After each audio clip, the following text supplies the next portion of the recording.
coming to visit Oxford School in Halifax, and the way the guy pitched it to me at first, he was like, oh, you know, the students, African Nova Scotian or students actually, it wasn't just African Nova Scotian, they're going to be writing essays on African Nova Scotians for like this project or whatever, and I was like, okay, an essay, you know, we're not kind of, you know, that doesn't really sell, right? And then he told me that Wanda Robson was coming to visit, and I was like, oh my goodness, I didn't even know Viola Desmond still had siblings alive. And Wanda Robson, she's 86, I believe.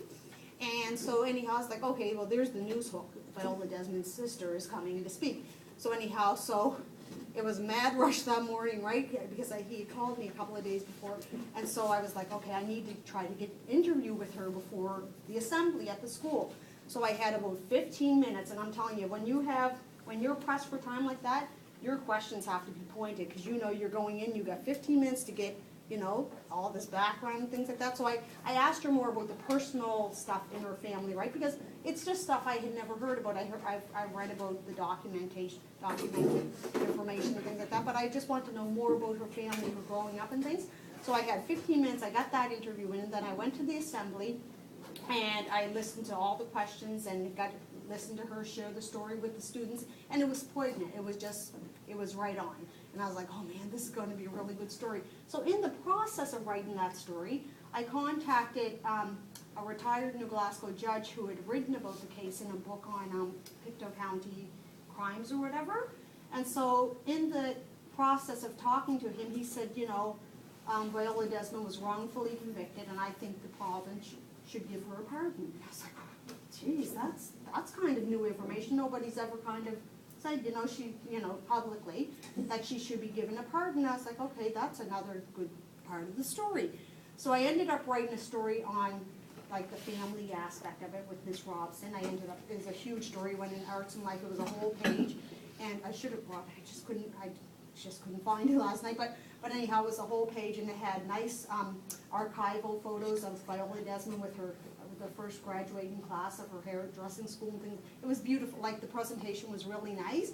And so anyhow, so then as a sidebar, and a sidebar is just a separate story, a smaller story that you write with your main story, I did a story on this judge, retired judge, saying that Viola Desmond should be given a pardon.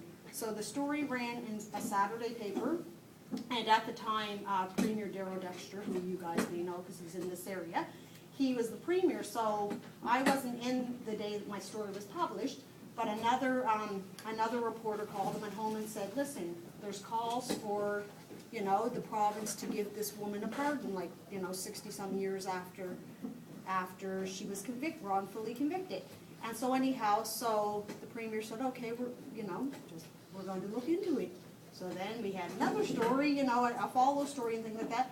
And then I ended up writing a few more stories, probably about 3 more stories on this. And one of the stories was a cousin of mine had contacted me and said, do you want to speak to somebody who was actually in the theater the day that happened? I said, oh my gosh, this is like gold, you know what I mean? And so this guy, he was a little boy. He's actually really involved with the Royal Nova Scotia Tattoo. He was like 7 years old or something, and he watched this whole thing unfold in the theater. So, you know, told me about how he was feeling, how he couldn't understand the sort of racial divide. He didn't understand it because he's like, we all serve the same God, like this, right? And so he gave me his recollection of what he saw that day. And so, you know, that was another whole front page story, and again, that got the message out there that people were calling on a pardon for Viola Desmond. A pardon is to say that you didn't, you know, it erases your record, your criminal record. And so anyhow, she went to her grave. She died at 56, and she went to her grave with this conviction on her record. And it was a criminal conviction for defrauding the government of 1 cent again. Okay? So I did that story, and then I did a few others.